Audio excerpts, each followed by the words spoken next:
Are you the type of person that this is the only way you're going to eat pumpkin pie?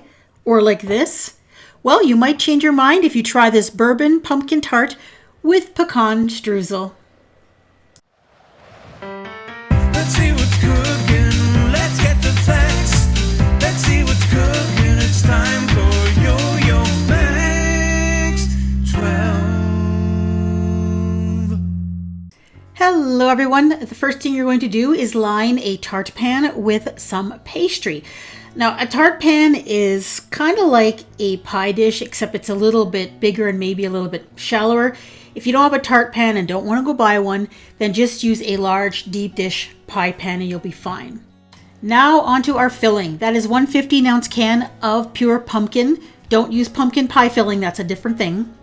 Then add in 3 large eggs, half a cup of white granulated sugar, half a cup of heavy whipping cream, 1/4 cup of packed brown sugar, and 1/4 cup of bourbon.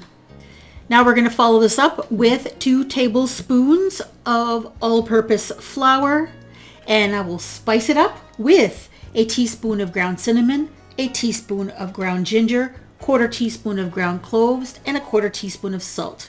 And then just blend that together until it's nice and smooth, and you're going to pour it into your unbaked tart shell.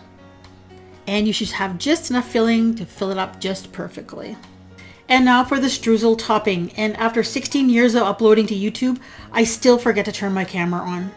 That's 3/4 cup of all-purpose flour, 1/3 cup of sugar, 1/3 cup of packed brown sugar, a teaspoon of ground cinnamon, and 1/4 cup of crystallized ginger that's been finely chopped. And then mix that together. Probably should have used a fork.